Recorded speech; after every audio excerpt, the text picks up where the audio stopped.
नमस्कार दोस्तों, आज मैं आप सभी के लिए लेकर आई हूँ निर्जला एकादशी की पूजा विधि, शुभ मुहूर्त, महत्व और कथा। तो निर्जला एकादशी 2023 इस बार निर्जला एकादशी का व्रत 31 मई को रखा जाएगा। एकादशी के दिन भगवान विष्णु की उपासना की जाती है। निर्जला एकादशी जेठ मास के शुक्ल पक्ष की एकादशी को मनाई जाती है। इसे भीमसेनी एकादशी भी कहते हैं। निर्जला एकादशी में पानी की एक बूंद भी ग्रहण नहीं की जाती। साल भर में 24 एकादशी आती है। इसमें सबसे महत्वपूर्ण निर्जला एकादशी मानी जाती है। इसे भीमसेन एकादशी भी कहते हैं। निर्जला एकादशी सबसे पवित्र एकादशी मानी जाती है। इस बार निर्जला एकादशी 31 मई बुधवार को मनाई जाएगी। जेठ मास के शुक्ल पक्ष की एकादशी को निर्जला एकादशी कहते हैं। निर्जला एकादशी में पानी की एक बूंद भी ग्रहण नहीं की जाती। इस व्रत में सूर्योदय से द्वादशी के सूर्योदय तक जल भी न पीने का विधान होने के कारण इसे निर्जला एकादशी कहते हैं। इस निर्जल रहकर भगवान विष्णु की आराधना का विधान है। इस व्रत से दीर्घायु मोक्ष की प्राप्ति होती है। हिंदू पंचांग के अनुसार निर्जला एकादशी 31 मई को मनाई जाएगी। एकादशी तिथि की शुरुआत 30 मई को दोपहर में 1:07 पर होगी और इसका समापन 31 मई को दोपहर को 1:45 पर होगा। साथ ही इस दिन स्वार्थ सिद्धि योग का निर्माण होने जा रहा है। स्वार्थ सिद्धि योग निर्जल रहकर भगवान विष्णु के आराधना विधान है। इस व्रत में दीर्घायु की मोक्ष की प्राप्ति है। तो ये थी हमारे जेठ मास की निर्जला एकादशी के बारे में कुछ जानकारियाँ। आपको कैसी लगी हमारी ये वीडियो हमें कमेंट कर ज़रूर बताएं और अंत तक हमारे साथ बने रहने के लिए आप सभी का बहुत बहुत धन्यवाद। नमस्कार दोस्तों, आज मैं आप सभी के लिए लेकर आई हूँ जेठ मास में मंगलवार की व्रत कथा। चलिए आरंभ करते हैं। एक ब्राह्मण दंपत्ति के कोई संतान ना हुई थी, जिसके कारण पति पत्नी दुखी थे। वह ब्राह्मण हनुमान जी की पूजा हेतु वन में चला गया। वह पूजा के साथ महावीर जी से एक पुत्र की कामना प्रकट किया करता था। घर पर उसकी पत्नी मंगलवार व्रत पुत्र की प्राप्ति के लिए किया करती थी। मंगल के दिन व्रत के अंत में भोजन बनाकर हनुमान जी को भोग लगाने के बाद स्वयं भोजन ग्रहण करती थी। एक बार कोई व्रत न आया, जिसके कारण ब्राह्मणी भोजन न कर सकी। तब हनुमान जी का भोग भी नहीं लगाया। वह अपने मन में ऐसा प्रण करके सो गई कि अब अगले मंगलवार को जी को भोग अन्न लगाकर अन्न ग्रहण कर लूँगी। वह भूखी प्यासी 6 दिन पड़ी रही। मंगलवार के दिन तो उसे मूर्छा आ गई। तो हनुमान जी उसकी लगन और निष्ठा को देखकर अति प्रसन्न हो गए। उन्होंने दर्शन दिए और कहा, मैं तुमसे अति प्रसन्न हूँ। मैं तुझको एक सुंदर बालक देता हूँ, जो तेरी बहुत सेवा किया करेगा। हनुमान जी की मंगलवार को बाल रूप में उसको दर्शन देकर अंतर्धानी हो गए और सुंदर बालक पाकर ब्राह्मणी अति प्रसन्न हुई। ब्राह्मणी ने बालक का नाम मंगल रखा। कुछ समय पश्चात भगवान वन में से लौट कर आया। पश्चिंती सुंदर बालक में क्रीड़ा करते देखकर वह ब्राह्मण पत्नी से बोला, यह बालक कौन है? पत्नी ने कहा, मंगलवार के व्रत से प्रसन्न हनुमान जी ने दर्शन दे मुझे बालक दिया है। पत्नी की बात छल से भरी जान उसने सोचा, यह कुलता व भंजरनी अपनी कलुष्ठता छुपाने के लिए बात बना रही है। एक दिन उसका पति कुएं पर पानी भरने चला तो पत्नी ने कहा कि मंगल को भी साथ ले जाओ। वह मंगल को साथ ले चला और उसके कुएं में डालकर वापस पानी भरकर घर आया तो पत्नी ने पूछा कि मंगल कहाँ है। तभी मंगल मुस्कुराता हुआ घर आ गया। उसको देख ब्राह्मण आश्चर्यचकित हुआ। रात्रि में उसके पति से हनुमान जी ने स्वप्न में कहा, यह बालक मैंने दिया है, तो पत्नी को उल्टा क्यों कहते हो। पति यह जानकर हर्षित हुआ। फिर पति पत्नी मंगल का व्रत रख अपनी जीवन आनंद पूर्वक व्यतीत करने लगे। जो मनुष्य मंगलवार व्रत कथा को पढ़ता या सुनता और नियम से रखता है, उसके हनुमान जी की कृपा से सब कष्ट दूर हो जाते हैं। तो ये थी हमारी जेठ मास में मंगलवार की व्रत कथा।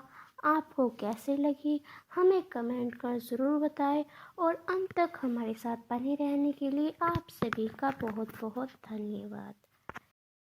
नमस्कार दोस्तों, आप सभी का स्वागत है हमारे चैनल पर। और आज मैं आप सभी के लिए लेकर आई हूँ बुधवार की व्रत कथा। एक समय एक व्यक्ति अपनी पत्नी को विदा करवाने अपनी ससुराल गया। वहाँ पर कुछ दिन रहने के बाद सास ससुर से विदा करने के लिए कहा, किंतु सब ने कहा कि आज बुधवार है, आज के दिन गमन नहीं करते हैं। वह व्यक्ति किसी प्रकार न माना और हठ धर्म करके बुधवार के दिन ही अपनी पत्नी को विदा कराकर अपने नगर को चल पड़ा। राह में उसकी पत्नी को प्यास लगी तो उसने अपनी पत्नी से कहा कि मुझे बहुत जोर से प्यास लगी है। तब वह व्यक्ति लोटा लेकर रथ से उतरकर जल लेने चला गया। जैसे ही वह पत्नी के निकट आया तो वह यह देखकर आश्चर्य से चकित रह गया कि ठगी अपनी ही जैसी सूरत तथा वैसे ही वेशभूषा में वह व्यक्ति उसकी पत्नी के किंतु तो कौन है जो मेरी पत्नी के निकट बैठा हुआ है। दूसरा व्यक्ति बोला, यह मेरी पत्नी है, मैं अभी अभी ससुराल से विदा कर लाया हूँ। वे दोनों व्यक्ति परस्पर झगड़ने लगे। तभी राज्य के सिपाही आकर लोटे वाले व्यक्ति को पकड़ने लगे। स्त्री ने से पूछा, तुम्हारा असली पति कौन है।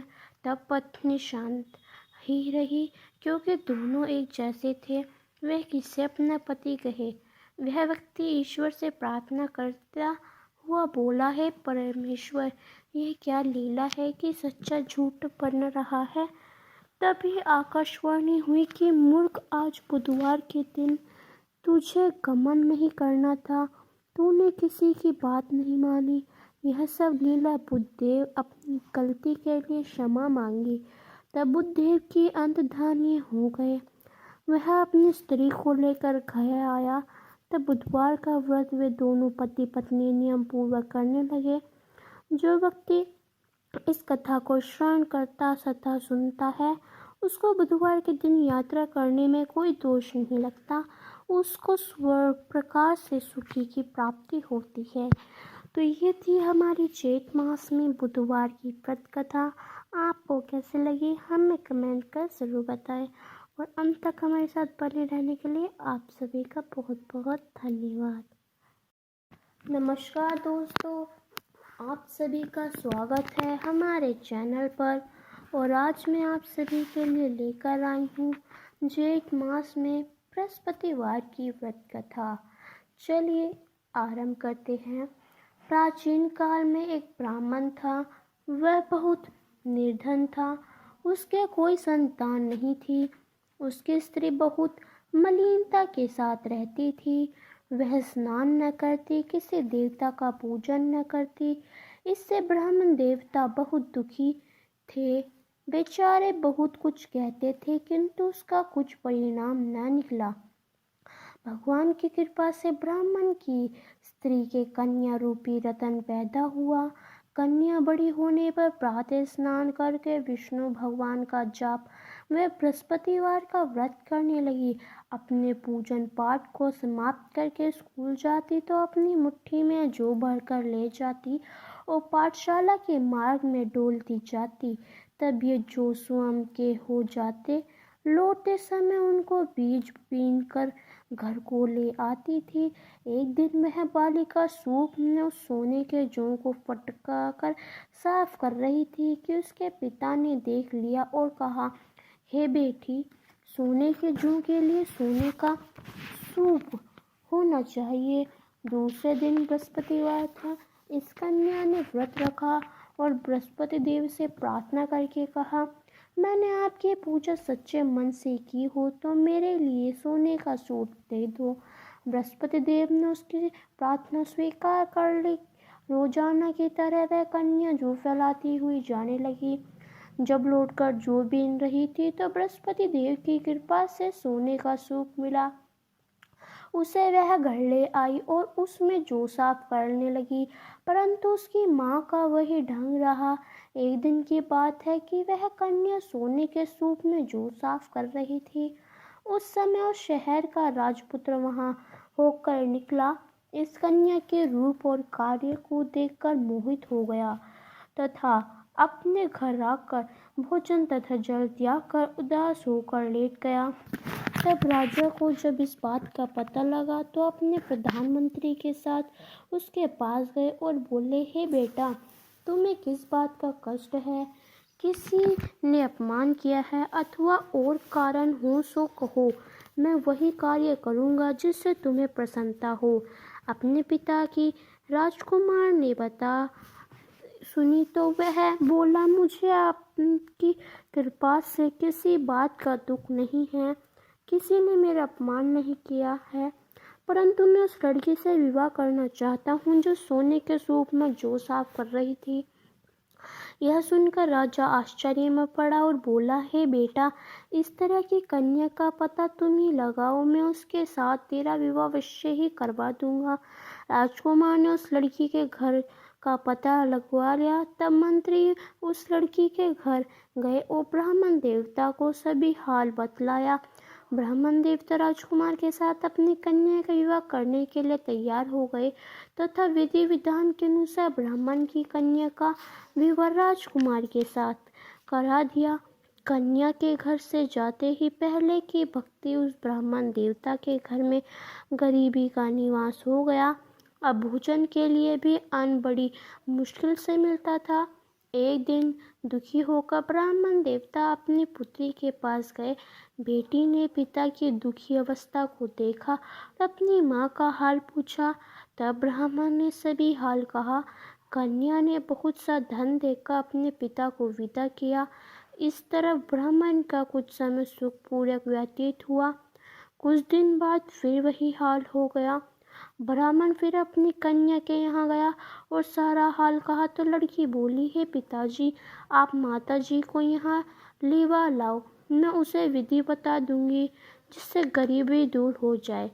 तब वह ब्राह्मण देवता अपनी स्त्री को साथ लेकर पहुँचे तो अपनी माँ को समझाने लगे कि हे माँ, तुम प्रातःकाल प्रथम स्नान आदि करके विष्णु भगवान का पूजन करो तो सब दरिद्रता दूर हो जाएगी। परंतु उसकी माँ ने एक भी बात नहीं मानी और प्रातःकाल उठकर अपनी पुत्री के बच्चों के जूठन को खा लिया। इससे उसकी पुत्री को भी बहुत गुस्सा आया और एक रात को कोठरी से अपने सामान निकाल दिया और अपनी माँ को उसमें बंद कर दिया। प्रातःकाल उसे निकाला तथा स्नान आदि करा के पाठ करवाया तो उसकी माँ की बुद्धि ठीक हो गई और फिर प्रत्येक बृहस्पतिवार को व्रत रखने लगी। इस व्रत के प्रभाव से उसके माँ बाप बहुत ही धनवान और पुत्रवान हो गए। बृहस्पति जी के प्रभाव से इस लोक के सुख भोग स्वर्ग को प्राप्त हो गए। तो ये थी हमारी जेठ मास में बृहस्पतिवार की व्रत कथा। आपको कैसे लगी हमें कमेंट कर ज़रूर बताएं और अंत तक हमारे साथ बने रहने के लिए आप सभी का बहुत बहुत धन्यवाद। नमस्कार दोस्तों, आप सभी का स्वागत है हमारे चैनल पर और आज मैं आप सभी के लिए लेकर आई हूँ जेठ मास में शुक्रवार की व्रत कथा। चलिए आरंभ करते हैं। देखा जाए तो इस संसार में हर प्राणी धनवान बनने के सपने देखता रहता है। ऐसे ही था करोडीमल नाम का एक ही करोडीमल था। उसका एक छोटा सा व्यापार था। थोक बाजार से थोड़ा बहुत सामान खरीदकर उसके रिटेल में बेचकर अपना जीवन निर्वाह कर रहा था। बजट से पहले एक बार करोडीमल ने दुकान में एक ही तरफ का माल खरीद कर रख लिया।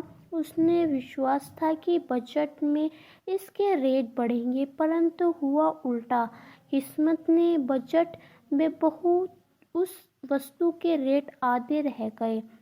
अब इसके कारण उससे इतना घाटा हुआ कि फाके करने की नौबत आ गई। वह उदास मन से घर में ही रहने लगा तथा अंदर ही अंदर सूखने लगा। उसकी पत्नी शीला जब उसकी यह हालत देखती तो मन ही मन खूब रोती, परंतु वह बेचारी क्या करती।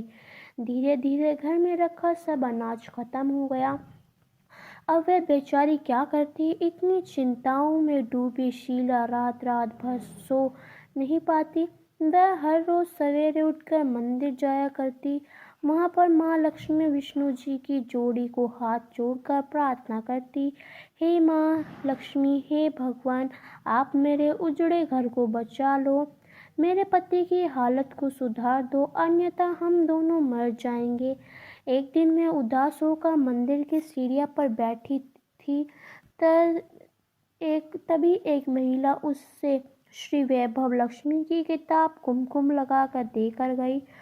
वह उस किताब को सर माथे से लगाकर पढ़ने लगी। पढ़ते पढ़ते उसे लगा कि यदि वह भी यह व्रत करे तो उसका भी कल्याण हो जाएगा। वह मन ही मन व्रत करने का संकल्प करने लगी। करके घर को गई। अगले दिन शुक्रवार था। उसने सवेरे स्नान करके 11 शुक्रवार व्रत करने की मन्नत मांगकर संकल्प लिया कि और पुस्तक लिखे अनुसार पूरे प्रेम भाव से वह व्रत प्रारंभ किया। पूरे दिन जय माँ लक्ष्मी का जाप करती रही। शाम को मुंह हाथ धोकर दिशा की ओर मुख करके शास्त्रीय विधि से पूजन किया एवं पूजन समाप्त करने का प्रसाद बांटा। एक दिन वह मंदिर से आ रही थी तो रास्ते में लॉटरी की दुकान पड़ी। उसके मन में न जाने क्या विचार आया। उसने एक टिकट खरीद ली। जब घर आकर वह रोज की तरह इस काम काज करने लगी तो उस दिन शुक्रवार ही था। उसने शाम को पूजन शुरू किया। पूजन समाप्त कर उसने प्रसाद बांटा। फिर लॉटरी का नंबर मिलाया तो वह क्या देखती है कि उसका तो पहला इनाम 25 लाख का निकल आया है। उसने यह खुशखबरी अपनी पत्नी को सुनाई। उसका पति भी माँ लक्ष्मी की कृपा से कुछ कुछ काम करने लगा था। जब उसने यह खबर सुनी तो दोनों माँ लक्ष्मी के आगे दंडवत होकर उसकी स्तुति करने लगे। शीला ने पूरे 11 व्रत करके माँ लक्ष्मी को उद्यापन किया। 11 कुंवारी कन्याओं को भोजन उत्पन्न कराया। 21 श्री वैभव लक्ष्मी व्रत कथा की पुस्तक कुमकुम लगाकर बांटी। इस प्रकार शीला का जीवन सुख समृद्धि से भर गया। तो ये थी हमारी जेठ मास में शुक्रवार की व्रत कथा। आपको कैसे लगी हमें कमेंट कर ज़रूर बताएं और अंत तक हमारे साथ बने रहने के लिए आप सभी का बहुत बहुत धन्यवाद।